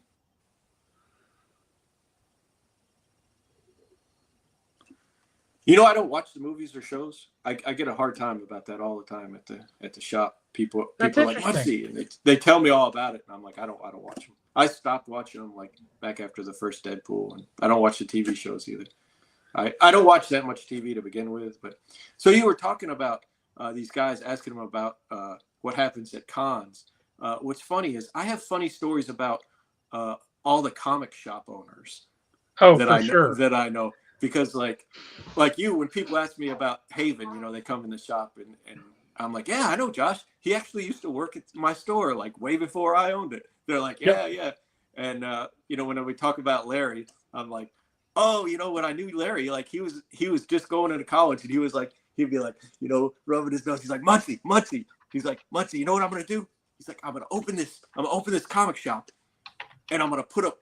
I don't want to say the P word. I'm going to put an adult room in the back of it, a big adult room, and I'm going to sell adult stuff, and I'm going to make a lot of money, and I'm going to go to college and be a lawyer. You know how Larry talks, and that's what he did, and he did it. Like he opened hit videos, and he had the comics in the front, and then he had that huge adult room in the back with all the videos. Yes, he did. And then he made the money, went to college, and now he's a lawyer, and that's great. And then Ed, I'm not going to tell the Ed stories, but I will say that I was one of his first subscribers when he opened. Really, I didn't know that. Yep. I was one of his very first subscribers. He can probably tell you what box number I am. I can't. I don't remember. When he was way down the Parkway in front of the movie theater. No, even before that, he was like way down where Lucky Dice was in that little shopping place. Yeah. And then Comic Corner. God, I can't remember the first owner's name. He comes in the shop sometimes, but Yeah, but Mark owned it after him. Yeah, and Mike Keeney and Alan. Yeah. Yep. Crazy stuff. Yeah. I've had people tell me before. They're like, somebody needs to write a book about the history of comic book shops in North Alabama. Yeah. And I was like 8 people would read it. And it would break up a lot of friendships, I'm pretty sure. It probably would. If we told the truth, 8 people would read it, and only about 4 or 5 people would totally understand what was going on back then. So do you remember Prometheus? Very well. In Decatur? Okay, yeah. So Kevin's a customer of mine. Like he's at a box the whole time I've owned the store. And so he told me, I'm assuming it's true, Kevin's a great guy. So he said that when Bill was supposed to buy Prometheus from. Like he was done, him and his partner was gone. And he was like, they had it all written out, worked out. And he was like fixing the clothes, sell it all to him. And then he came to work and he saw Bill outside putting up the comic shop sign. And he was like, and he's like, okay, we're just closing. And so they closed and Bill just went behind his back and opened the comic shop. I know that to be true. Yep. That's crazy. I know that to be true. And that's unfortunate too, because it was Prometheus was a pretty cool shop. I moved here in '93, so it had just closed, and I went to the comic shop, so I never got to go to Prometheus, unfortunately. But yeah, I'll tell you one of the funniest Bill stories. You'll get a kick out of this. This is when I worked at the comic shop in Decatur. Bill and Eric were going to the Diamond Retailer Summit. And so he had me watching the Huntsville shop. Except the Huntsville shop was having work done. Like they were replacing all the carpet in that shop because it was so old and rotted. It was like sticking to the floor. It was disgusting. Like over on Andrew Jackson? Yeah. Horrible to find. Yeah, there was a building sticking in front of it too that made it impossible to find. But anyway, so they had me and some of the guys from the Decatur shop. They're like, hey, we need you to move everything in the store from the back all the way up to the front so they can get the carpet pulled up and then lay the new carpet there, and then move everything from the front to the back so they can put the new carpet there and then put this back where it belongs while we're all gone. I'm like, that's going to suck, but okay. So, and then Bill goes, hey, there's this glass case here. It's this glass display case. Whatever you do, don't break that. That's crazy expensive. I'm like, okay. So we move the shop. We move the whole stuff back to the front. They do the carpet. Now we have to pick it all up and move the front to the back, right? Well, that includes the glass display case. So we go to pick it up. We had this thought, like we want to be super careful. And so we took the shelves out because that all had, it was just, so we took the shelves out of it and we picked it up and we started to move it. And there were 4 or 5 of us carrying this thing, just being super careful, right? Well, the sides of that glass display case, because we're not physicists. We didn't think that the shelves are supporting it really from the outside, right? Yeah. So we pick it up and we're moving it, and the sides just do like this. They go like, and then they exploded out. So all 4 of us who are carrying this thing have cuts across our wrist. It looks like we tried to commit ritual suicide. That's crazy. And so Bill comes back, and the one thing he said, whatever you do, don't break that. That's what's broken, right? So he is like laying into me, just, and you know how he could turn just blood red. And I said, Bill, it's okay. I talked to the guys, and all the ones who got cut up said they're not going to sue. And he went, sue? I said, yeah, they said they're not going to sue you. It's okay. And he was like, That's funny. Oh crap. Oh, that's good. Good job. So I'll tell you a funny story about the comic shop, me owning it. Originally, I called Bill, and I'd asked him if he was interested in selling it. Now, this was way before I bought it. Like, I don't know. I can't even tell you how long. Probably 8 to 10 years before I bought it, right? And I called Bill, and I was like, hey, man, are you interested in selling? He's like, yeah. And he told me how much he wanted, and I was thinking about it, and I was like, yeah, that's doable. And that was when Sally was working for him. Yeah. And I went in, and there were some things said, and it kind of rubbed me the wrong way. And at the time, I was a manager of Walmart in Hartsville, and a duplex came up for sale right across from Walmart, and I decided to make an offer on it. And they took my offer, so I ended up buying the duplex, and I lived in one side and rented the other, and I did that for a long time, and I didn't end up buying the comic shop.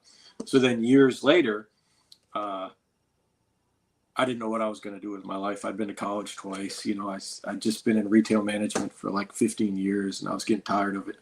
And I said, man, I still really want to own a comic book store. I wonder if I can buy the comic shop. So I call again, and Bill doesn't own it anymore, right? He'd sold it to this couple, and for the life of me, I can't even remember their names. And they had only owned it for I don't even think it had been 2 years. And I called them, and I said, hey, and this wasn't true at all, but I called them and I said, hey, I heard you were looking to sell the comic shop, and I didn't hear that, and they were like, no, that's not true. And I was like, okay, well, if you want to, I'll give you this much money for it. And they were like, no, we're not selling it. I was like, okay, well, here, take my number, if you change your mind. So they were like, okay. So they took my number.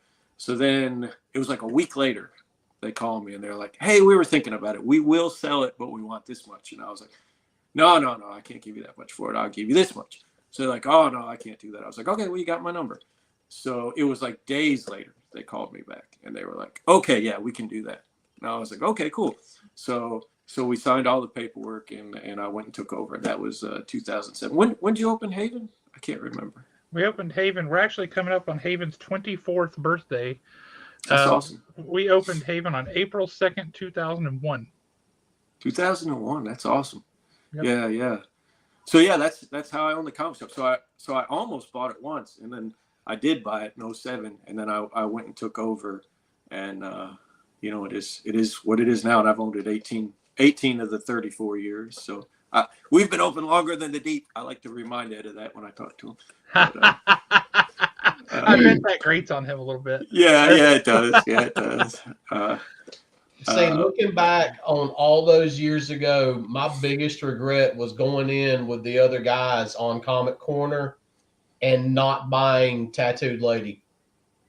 Oh, yeah. I think that would have been the smarter move. But at the time, I had no idea that Alan was even contemplating closing it, Yeah. So Larry's a good friend of mine. We've been friends for a long time. Like I said. Yeah, Larry's a great dude. Love Larry.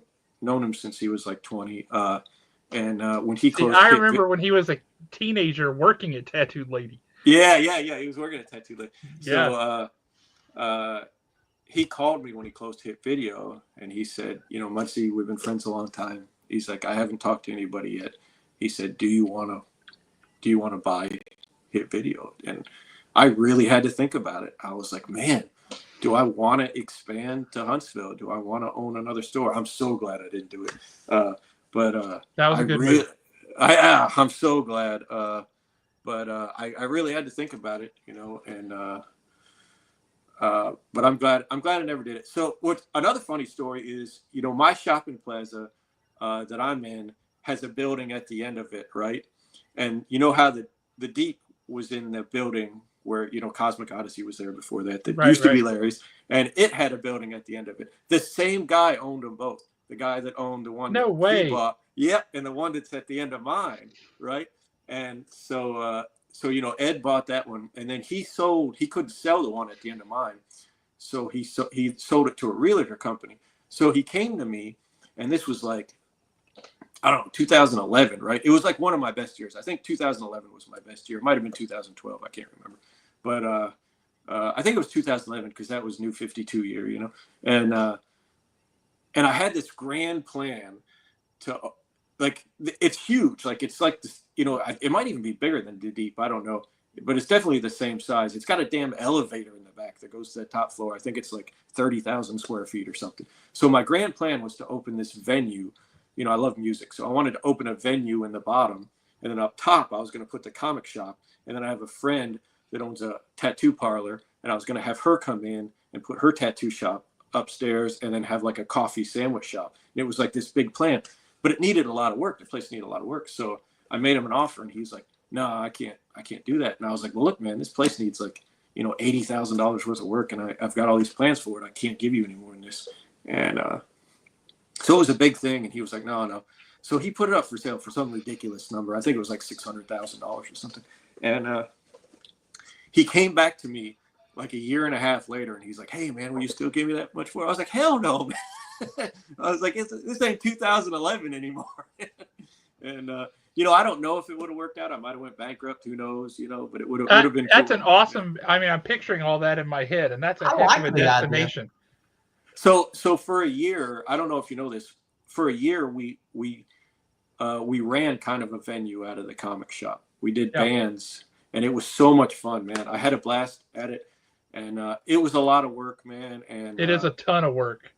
And musicians can be a headache, but it was fun. I love music, and I love punk bands, and I love metal, and it was a blast. But you know, and trying to keep everybody. But it was nuts, man. We were having like 100 people in the front of the comic shop for a band. Like it was crazy. That's and awesome.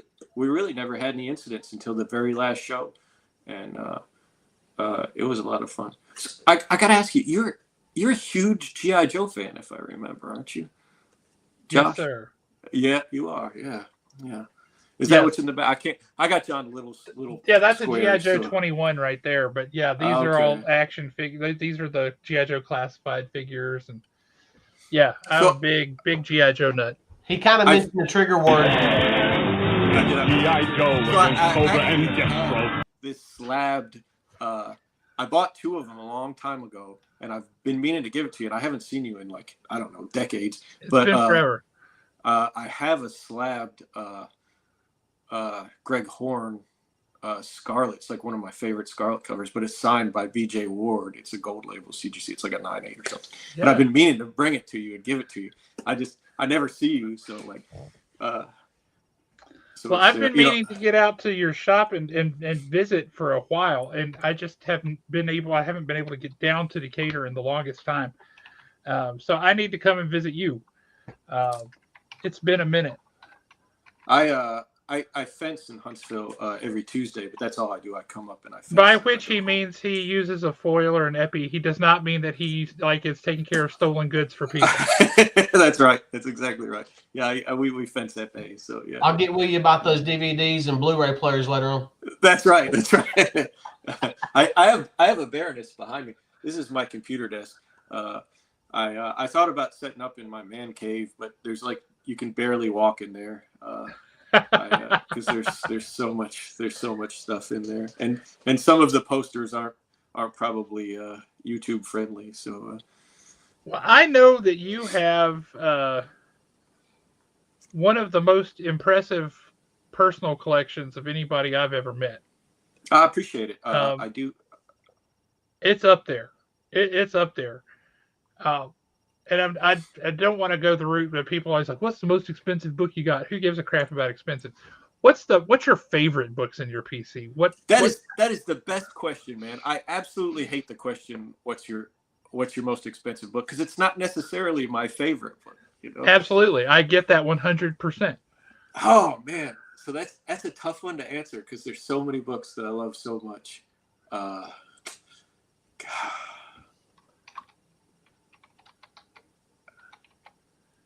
Man, I just don't know. Well, what are some of the ones? If your house is on fire and you could only grab like 3 books, which ones would you grab? Well, see, that's not a fair question because I would grab the most expensive one. Okay, that's fair. That's fair. I can replace you. Well, so I'm a huge Kyle Rayner fan. So I have, he's my second favorite superhero. I'm an absolute Kyle Rayner nut. It's one of the few that I still have floppies of. So I have a whole run of all the Kyle Rayner stuff. I have signed copies. So I have like every version of 48, like newsstand, regular, the DCU cover, and then I have signed versions of it. I do not have a Willingham signed yet, though. I cannot get one. I even emailed him one time. I was like, hey, can you, I'll send you one and pre-post a stamp. And it was like his, whatever, like his secretary or something emailed me back and was like, no, we don't really do that. And I was like, man, I wish he would come to the Expo so I could get him to sign it. But, because, he drew 48, everybody, yeah. I mean, I get it. Banks created him, which is fantastic. But, and I love Banks, but, I still want a Willingham signature since he drew the first appearance. But, so those I love. I have a lot of signed books, that I love. I have some, original artwork on books, that I cannot show on film that I absolutely love. Some from artists that have passed away. That's great. I picked up a few original pages not too long ago, including one from a stupid issue of Anarchy. Like, I couldn't care less. But it's a Norm Brayfogle original page, and I love Norm Brayfogle. I just loved his stuff. I will say a couple other things I got in that particular group. I got a Georges Genty, what you call it, a nice Sabretooth page. Yeah. Somebody's talking over there. I got a this is one of the highlights. I never thought I would get one of these, but I just got an Andy Kubert signed page. My daughter just came home. I'm sorry. Oh yeah, no worries. What I was doing. No worries. I'm on a live stream. She's gonna come over here and stick her head in. As she should. This is my daughter. So you probably don't know this. My daughter's name is Cordelia Chase Muncie. I did not know that. Fan. So she's gonna go to the Expo and get her picture taken with Charisma Carpenter. So like her namesake. Yes. So, yeah. Well done. So, yeah. Well done. I can't believe. She just got home from work, so she's 17. Yeah, last time I saw her, she was a tiny little thing. Yeah, she's like tiny little thing. Time flies, man. Time flies. Does. I'm sorry, but go ahead, man. You were saying. No, I was saying I just got a page. It's actually from a 2014 book called Robin Rises. But it's I remember that book. Original page by Andy Kubert with Batman on it several times. Hell yeah. Beautiful. But this was not my thing. This was never my thing. So it doesn't mean as much to me. And I'm looking for a good home for it. But I also just got the original art for Humberto Ramos's Power Rangers 2020 or Mighty Morphin Power Rangers number 25, that Shattered Grid story. Yeah. I just got his original art for the cover. Oh, that's cool. There's a fella outside of Atlanta that might be interested in that. I just bought it from that fella. Oh, well, never mind then. That blew that plan to hell and back. So I got it from him. I've dealt with Anthony before. He's really nice. Anthony's art online. Yeah. Yeah. He's a nice guy. I've got 2 portfolios in the back. I'm a huge art collector. It started with I liked commissions, and then I sold all those, and I went to pages, and I love pages. You sold all your commissions? Yeah. I couldn't do it. Yeah. I sold. I just loved the pages better, and it gave me the money to buy them. So, what's the question? I didn't know that was part of the deal, Nick. I kind of left before that part happened. Yeah, that's funny. I love original art too. I got a couple of pages from Hey Matt, I know some original art you can buy right now that would look amazing in your place. Well, so look, I am not very tech savvy. If I can figure out how to work this, I will give you a tour. I don't do this very often. I don't like to do it. But the wife's not home, so I can't get yelled at. So let me see if I can figure out how to turn this camera around. And whoops, that didn't do it. All right, my bad. Hey, Cordy. Hey, that's all right. Get the teenager. They can tell you. Yeah, get teenager. How do you turn it around? Look at that Baroness, man. That's awesome. Oh yeah, I love that poster. That one's signed by all the.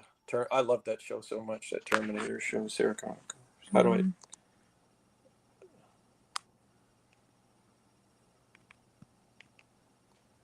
I don't know. Maybe it's more. Oh. We're relying on the teenager for technology. We're in trouble.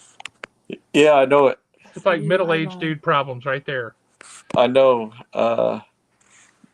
What are you on?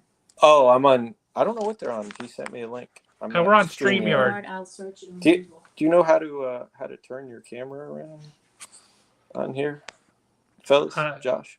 I do not. Mine is. I can just pick it up and move it around because it's its own separate I know there's thing. I've been on here before with somebody, and I know. Yeah, mine is a let's see. Oh, you got a web. You all got a web. I'm on my phone. So. Yeah. Let me see. Oh, what kind of phone you got? iPhone. Oh, never mind. I was fixing to say if it was a Samsung, you should just be able to like either swipe up or swipe down and it'll flip the camera around for you.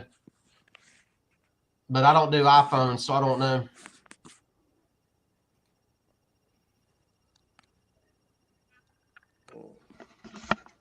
Yeah, I just got a webcam here.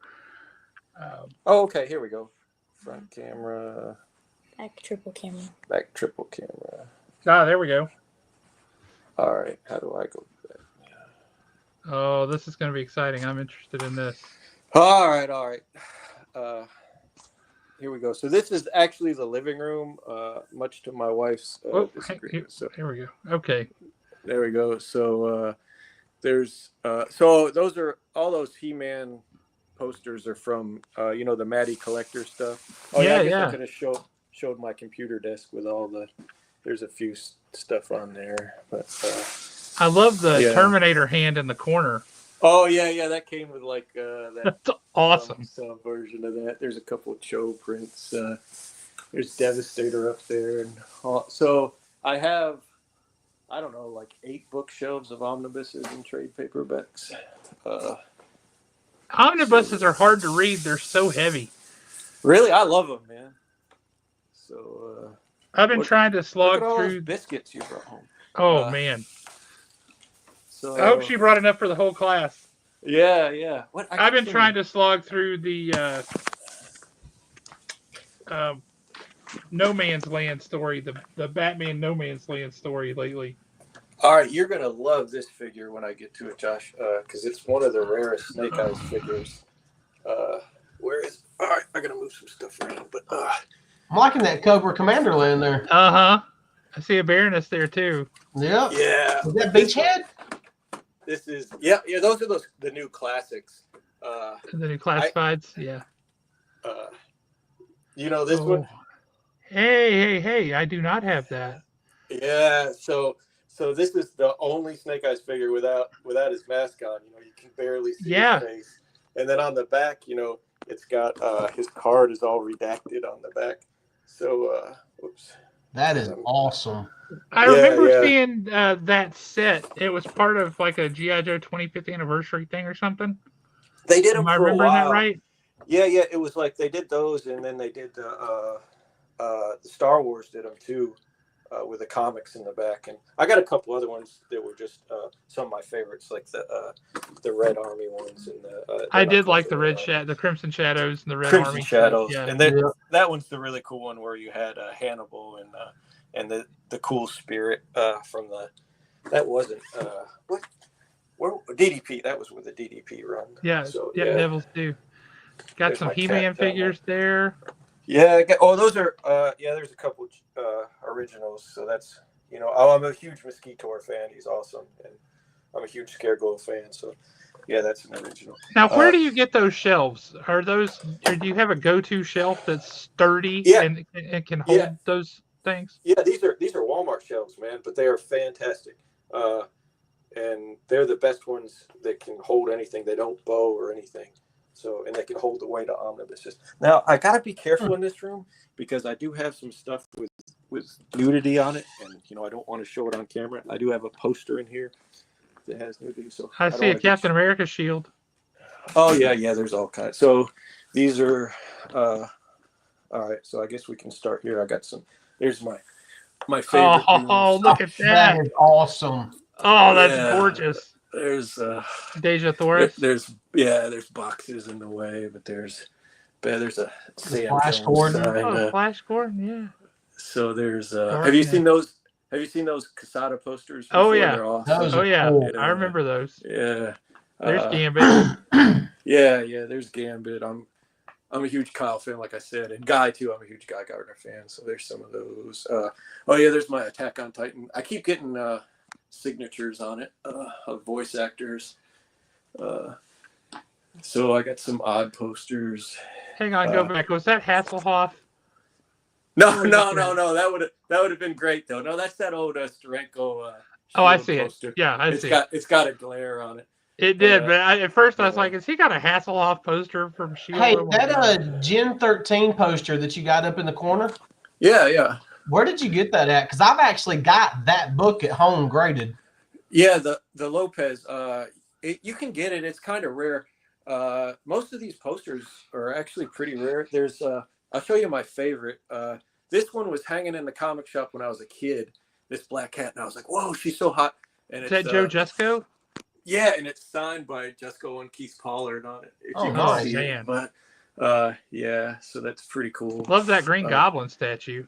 Yeah, that Goblin's great, and the Spider-Man's great, and then there's all the Mary Janes, and all those are signed. It's signed by Turner, the late Michael Turner, and Campbell, of course, and all my It's such a mess in here. I got omnibuses on the floor, but these are all. It's such a mess. It's just neatly stacked. I know. People tell me that when they come in my comic shop. That is the compliment I get the most. Is you have the neatest, the cleanest comic shop I've ever been in. I'm like, really? They're like, yeah, it's because you're so OCD. My wife tells me all the time. But yeah, these are all slabs in here.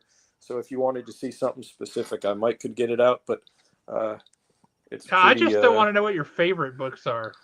And if you can't answer that, what was the very first comic book you ever read? Do you remember? I really don't. It was probably a Spider-Man book, honestly.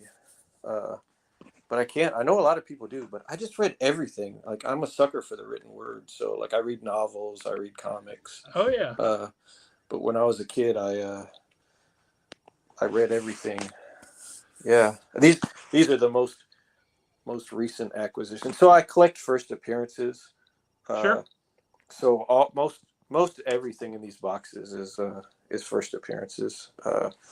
Any random ones, and they are by. They're by company, and then they're in alphabetical order. So there's okay. So let me guess: the Spartacus Blood and Sand poster, is that the one you're trying to avoid? No. That one doesn't have any nudity on it. Oh, really? That's a miracle being that TV show. It's actually a Hostile poster that I'll just show the bottom of. It's a really rare poster. Oh, gotcha. That was hard to get, and she's like holding her head. It's a Bayou Phillips poster from Hostile 2, but she's nude and she's holding her head. So the top half of her is topless. As long as it's not a human centipede poster, we're okay. Oh God, no! I've never even watched it, but I know what it is. Yeah. Right. Yeah. I'm in the same boat. I haven't watched it either. Don't need to. Yeah. Okay. So, Nick is asking if you have read Dungeon Crawler Carl. Dungeon Crawler? I don't think so. No. Somebody stumped me on a comic book. That doesn't happen often. No. If you just wanted to drop all those omnibuses off at the shop, I'll pick them up and store them for you here. Josh, check this out. Oh, dude. That is an original. It's not mine. I bought one. Mine had my name written on it, but I found that, that's the original fan club. And it's in gorgeous shape. Yeah. That's awesome. Oh, it's Then I'm damaged gonna now. drop You just it. have to Yeah, get it's that. damaged. I got that book for you. Let me see if I can find it right quick. But I bought 2 of them when it came out, and I was like, I know who wants this, so I'm gonna get 2 of them. And I tell you, it's the funniest thing being known for a thing like G.I. Joe or something. Like Jeremy Long bought a big collection from somebody, and in the collection, he comes home and he's like, "Hey, I got something that if you don't like it, I don't know anybody who would. So if you want it, you can have it." I'm like, "All right, what is it?" And it's a set of bookends that one of them is Snake Eyes and the other one is Storm Shadow, I will. and they are awesome. I think I've seen those before. I absolutely love that cover, by the way. It's so good. Oh, it's beautiful. Nice. There's one signed by Ray Park. I'm trying to get Larry Hama to come to the expo in like the worst possible way. I saw some GI Joes in there. Let's look at what you got there. Let's see those GI Joes. Well, there's a #1 newsstand that I've had graded twice. It looks like a 9.6 to me, but they keep screwing me on the grade. Oops, and let's just drop it down. Mine came back a 9.6, and it should have been a 9.8. 21. It's mostly all just the first appearances. Yeah, but that's all good. I just like seeing them. I don't care. I just like seeing them. Oh well, I have the newer stuff too, and then like I have a few variants that I really like, but yeah, I'm a huge Joe fan too. I was a big Joe fan, big Cold Slither fan, you know. Oh well, there you go. Are you going to pick up that set, by the way? I'm not. The G.I. Joe Classified. I'm not, but it's really cool, you know. Where is that? I cannot find that stupid. Other question for you. Have you read the retailer previews for the silent issues that are coming up? Oh yeah. What'd you think of those? Oh no, I haven't read them. Is that what you asked? If I read? Yeah. Them? Oh yeah. No, did they have like a PDF online? I'm real bad about not reading those. Yeah. They did, and it was interesting. I tell you, having those PDFs. If you don't get the ones from DC and read the ones from DC, you absolutely ought to, because I have made some very smart decisions about ordering more comics of books that I've read on there than I would have if I hadn't read them. Yeah, I mean, I do sometimes. I just miss them. You know, I'm going to tell you one of my biggest mistakes in the last biggest ordering mistakes in the last like decade was I didn't notice when they did the absolute books, you know, when they were solicited them. How do I get back? There we go, fellas. There was your tour. That was awesome, man. So I didn't notice that they had those deals where you could get the bundles, the 25 bundles, and I just completely missed it with Absolute Batman, and you know, because they didn't put it up until, so I always finalize my orders on Saturdays because I'm closed on Sundays and Mondays, and so I finalized it on Saturday, and I don't think they put it up till like Saturday night or something. And, yeah, they do that every now and again, and it's really irritating. I do mine on Sunday mornings from the house. This is the first thing I do when I get up Sunday morning is I do my FOC order. Yeah, I do them Saturday mornings at the shop because I keep all my information at the shop. But I completely missed it. Now I got them on the other ones, and man, that's a fantastic program. Like, as long as they tie the bundle, for anybody who doesn't know what we're talking about, DC has started a new marketing thing, and it's actually pretty good. Where if you're ordering a book, say Absolute Superman #1, for example, if you order at least as many copies of Absolute Superman #1 as you did of pick some other random book, Action Comics number 23 or whatever. Um, then you can order a bundle of 25 copies or 25 books for $5. For 25 bucks. Sorry, 25 bucks. So it's a dollar a dollar a book. $1 a book, yeah. And as long as they tie it, as long as they tie the order to a book that makes sense, that's good. They recently did one where it was tied to an order from like 3 years ago that was like a super big selling book. I'm like, that's stupid. Yeah. That's dumb. Yeah, Nobody's ordering as many of this as they did of that. It was whatever that last DC event is what it was tied to. I think that you're talking about, because I was like, why is it tied to this? Like that was like 3 years ago or something. You know? Yeah, it was really silly what they did. Yeah. But it's a great program. I love it. The only drawback really is that you don't get the incentives, you know, because it doesn't count for the incentives. But it helps if they keep doing it. So like for Absolute, they did it for like the first 4 issues. Mm-hmm. So like when you were ordering it, you only had to match what you ordered the issue before, and that was fine because you were ordering that many anyway. It's just a great program. I wish Penguin would, but Penguin does give us free shipping, which is great. So. The free shipping that's a godsend. I really appreciate that. I know the big stores don't like it. They'd rather have their tier discount and pay for shipping. But you and I love the free shipping. I will say the change for Lunar on Image for next year, not a fan. Oh, the new discounts. So I'll just be honest with you. With Diamond, I always had just the flat 50 the entire time. I never had more than that on Image books. So when they went to Lunar, you had 55? No, at Lunar I do. But I won't next year. I would have to sell more than double what I sold this past year. Oh yeah. But to get the same discount. But did you have 50 at Diamond? I had 53% at Diamond for Marvel. But everything else was 50.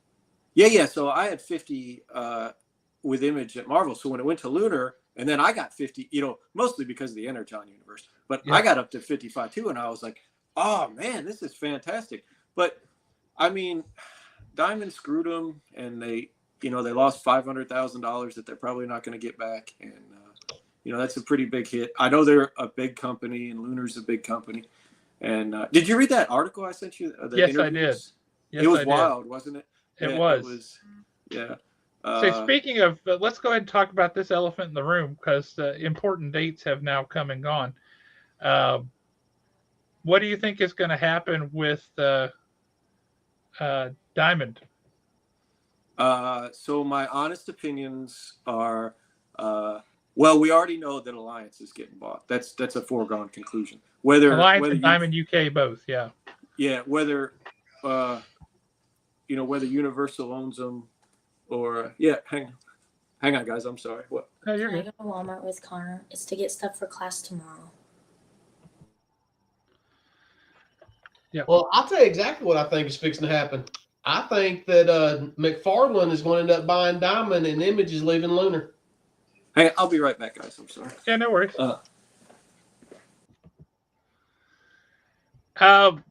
There was a rumor floating that McFarlane was going to do that. I don't know if it would make any sense. He just lost the DC account for making toys. Yeah. Mattel picked that up, so he's not going to have that anymore. Coming out DC with toys, because I saw that the other day. He just lost the DC account. Yeah. For toys, so I don't know that he has a big toy. Okay, I'm sorry about that. I know you're good. You're good. Teenage trauma. So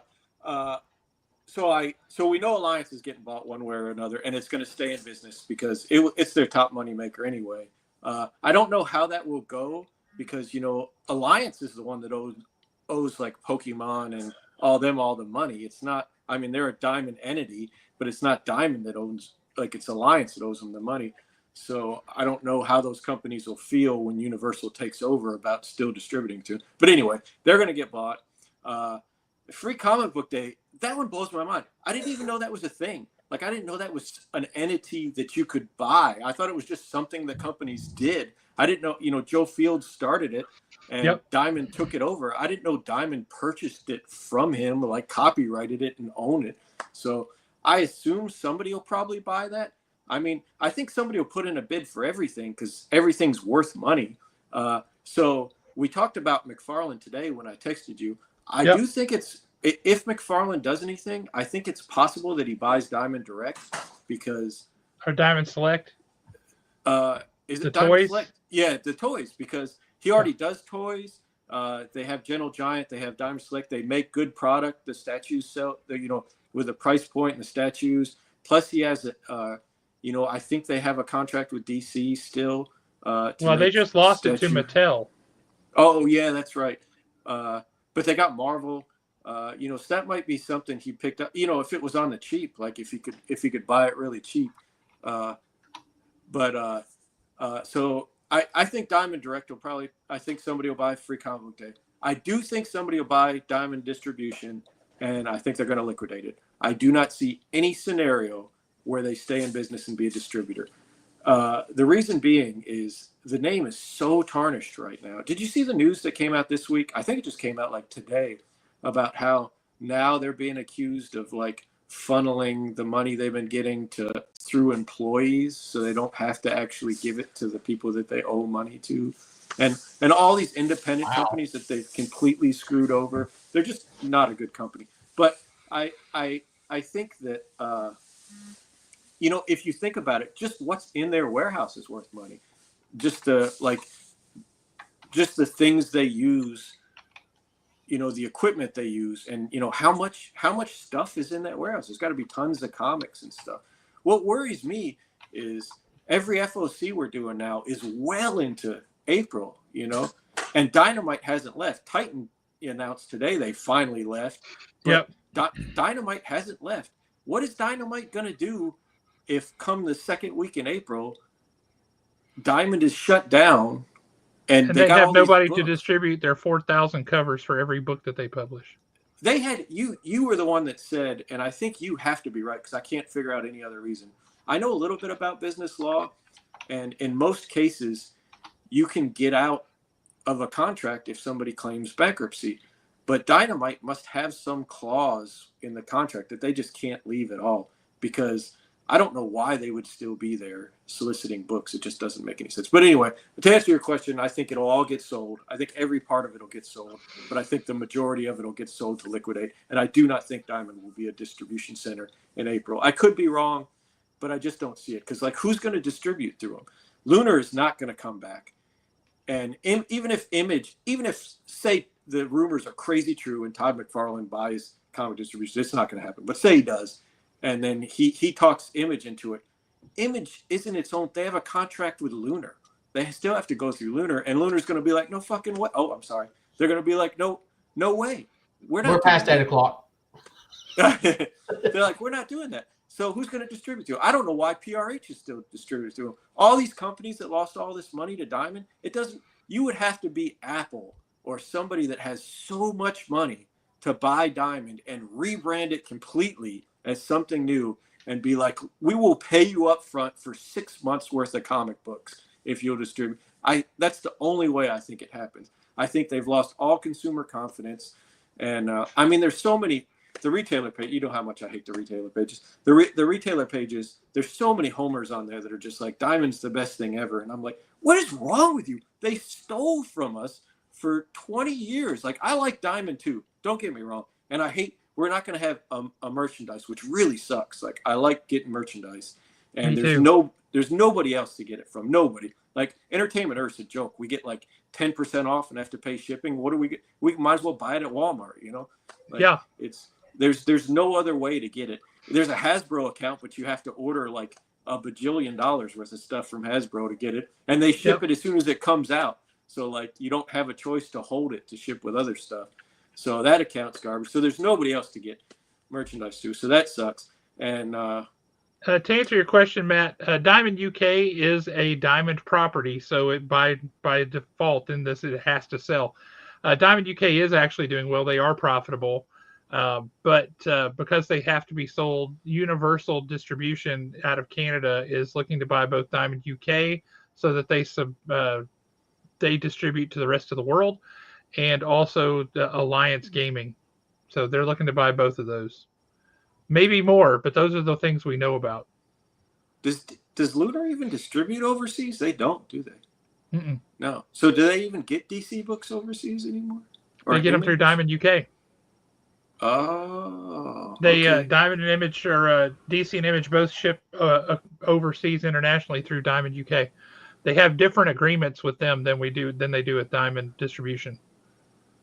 I think best case scenario is somebody like Todd McFarlane buys Diamond Direct and keeps and starts a merchandise wholesaler for us, and like even if we had to fill out new accounts or whatever, so we could still get merchandise. And Dynamite leaves. I really like Penguin and Lunar. I've liked them since they started. I mean, Penguin had a lot of problems at first, but they corrected them. Yeah, it was a mess at first.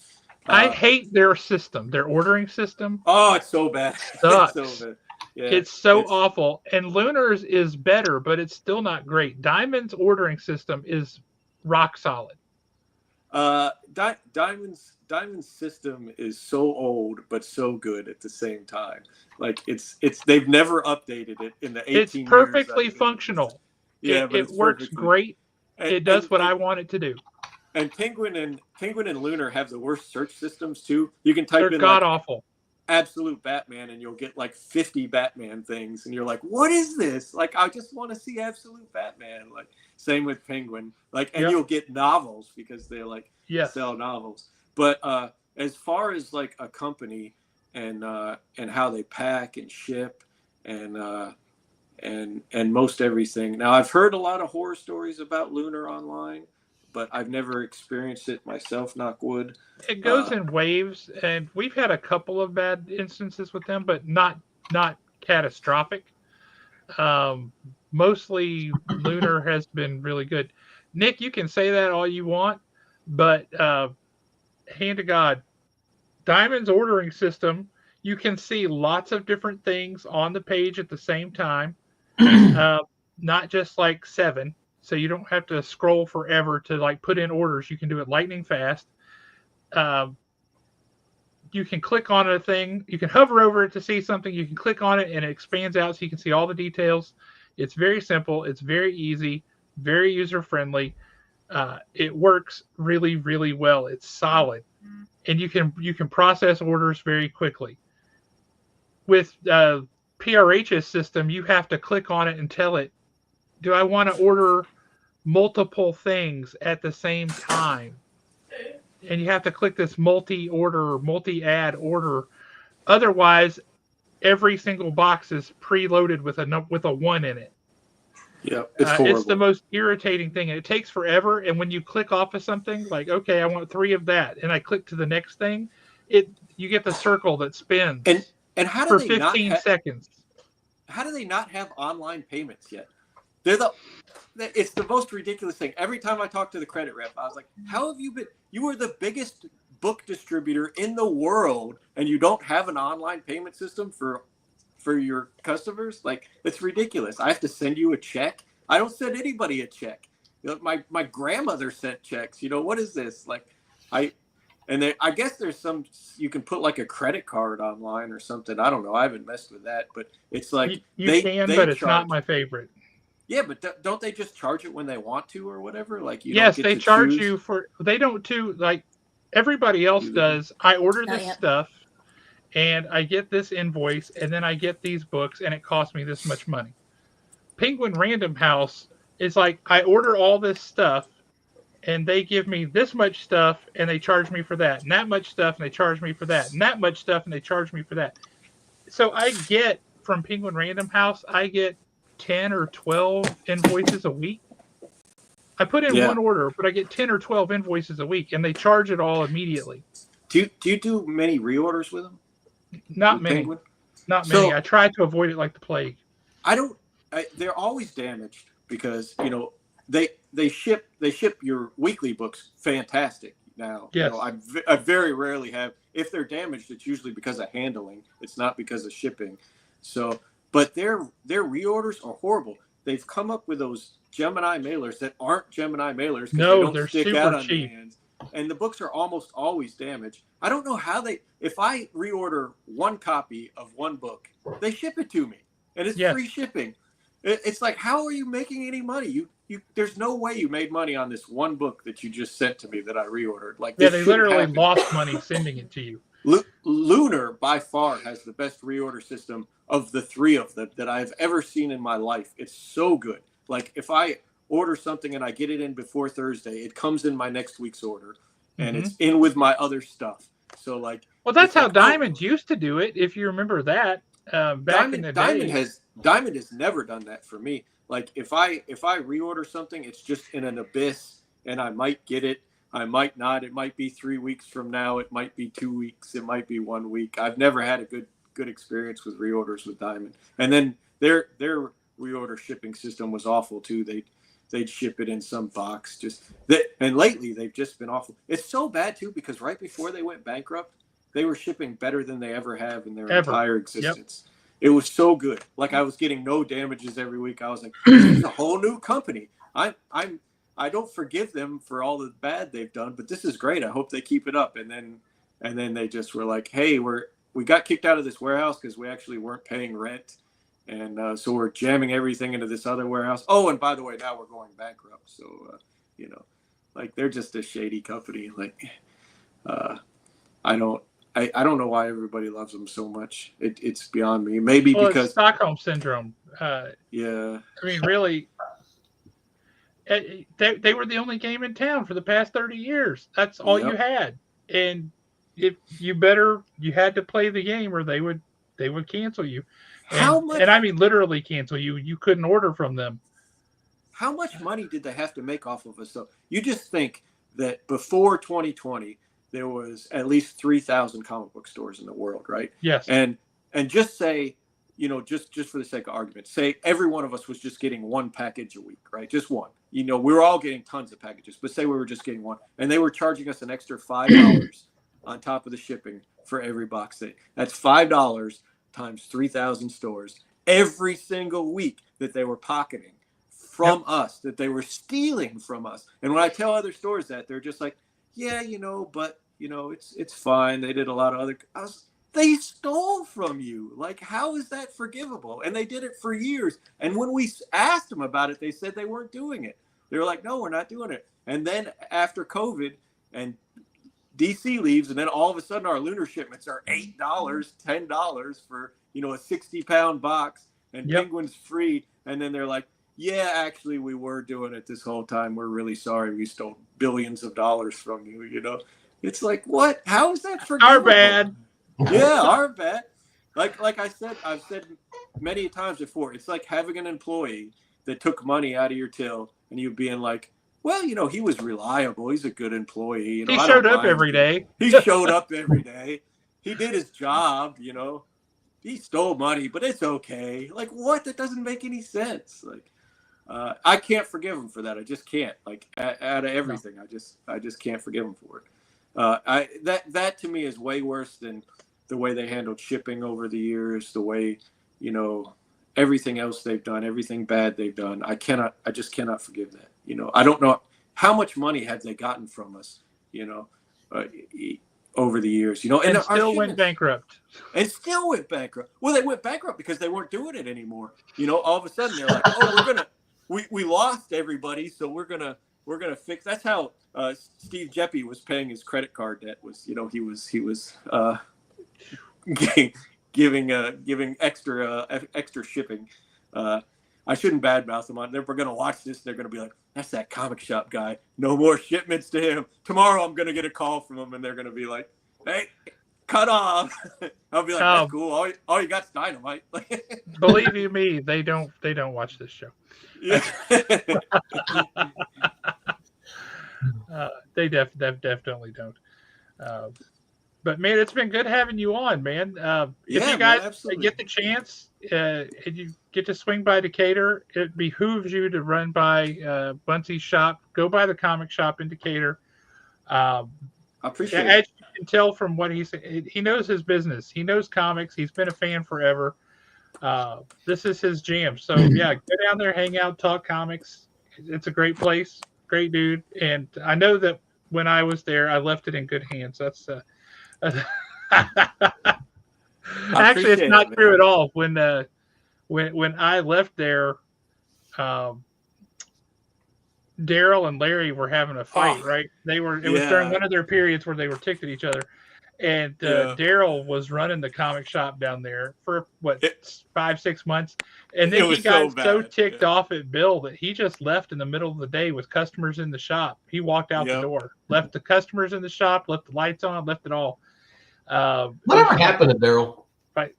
He's He worked. running He Big worked at Ed's a Pizza now. It's his Yeah, dad. yeah, His dad had started Big Ed's Pizza, and Big Ed's Pizza. Yeah, so he runs Big Ed's. yeah. I have not seen him. I have not even heard that name in years. I actually Daryl, need to go yeah. over there. I've been craving Big Ed's Pizza for a while. Daryl was ridiculous, man. I remember showing up on Wednesdays and there being nobody there, and I'm like, "Where's Daryl? It's like time to open." And then like 30 minutes later, he'd be pulling, "I'm sorry, guys. I'm sorry.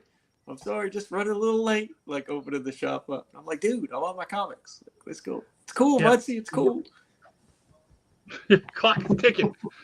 All But right, man, it's been awesome having you on, man. Thanks for joining us. If you ever want to come Yeah, back man. on and talk, Bye. invitation's open, man. Come join us. Thanks, man. Thanks for having me on, man. I'm sorry it took so long to get on. God, no worries. We love doing this. Yeah. It's good talking to you, fellas. All right, All right, have a have a good good one, one. sir. See ya.